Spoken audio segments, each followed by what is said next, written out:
அமலாக்கத்துறை இறங்கி அடித்த சம்பவம், ஸ்டாலின் போட்ட உத்தரவு, தலைகீழாக மாறிய திருப்பம். அமைச்சர் KN நேருவின் நகராட்சி நிர்வாகம் மற்றும் குடிநீர் வழங்கல் துறையின் பொறியாளர்கள் நியமனங்களில் முறைகேடுகள் நடந்திருப்பதாக கடந்த மாதம் தமிழக காவல்துறை தலைவர் DGPக்கு அமலாக்கத்துறை கடிதம் அனுப்பியிருந்தது. அத்துடன் மாநில காவல்துறை உடனடியாக முதல் தகவல் அறிக்கையை பதிவு செய்து குற்றவியல் விசாரணையை துவங்க வேண்டும் எனவும் அமலாக்கத்துறை அக்கடிதத்தில் தெரிவித்திருந்தது. முதல்வர் ஸ்டாலின் கண்டுகொள்ளவில்லை என்றே கூறப்பட்ட நிலையில் தற்பொழுது அடுத்த அதிரடியை நோக்கி ஸ்டாலின் இறங்கியுள்ளதாக கூறப்படுகிறது. திமுகவின் மூத்த அமைச்சரும் முக்கிய அமைச்சருமான KN நேரு மீது வந்த இந்த புகாரை மறுத்த நிலையில் தற்பொழுது அமலாக்கத்துறை இரண்டாவது கடிதம் ஒன்றையும் DGPக்கு அனுப்பி வைத்துள்ளது. அதில் அமைச்சர் நேருவின் நகராட்சி நிர்வாகம் மற்றும் குடிநீர் வழங்கல் துறையின் ஒப்பந்தங்களில் 1020 கோடி ரூபாய் லஞ்சம் கொடுக்கப்பட்டுள்ளது. இதற்கான நேரடி ஆதாரங்கள் உள்ளன.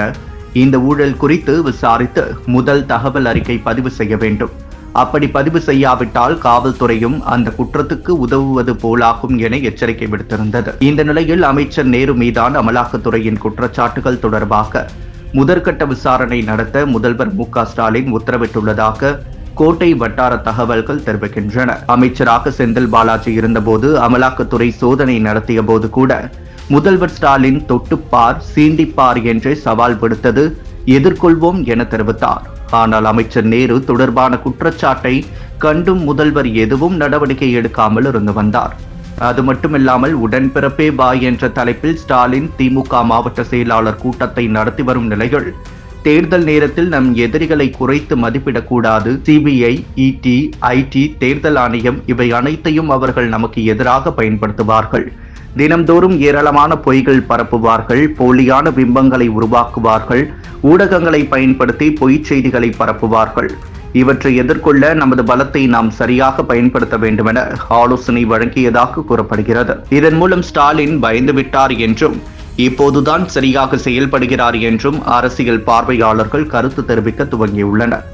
ஒரு பக்கம் அமைச்சர் நேருவின் மகன் மத்திய நிதியமைச்சர் நிர்மலா சீதாராமனை சந்தித்து பேசிய புகைப்படம் இணையத்தில் வைரலாகி வருவதால் நெட்டிசன்கள் தங்களுடைய கருத்தை தெரிவித்து வருகின்றனர். ஒரு பக்கம் அமலாக்கத்துறையிடம் உள்ள ஊழல் பட்டியலை கொண்டு அடுத்தடுத்து அமைச்சரை விசாரணை வலயத்தில் கொண்டு வரலாமா அல்லது IPS, IAS அதிகாரிகளை கொண்டு வரலாமா என்ற திட்டத்தை போட்டு வருவதாக டெல்லி வட்டாரங்கள் தெரிவிக்கின்றன.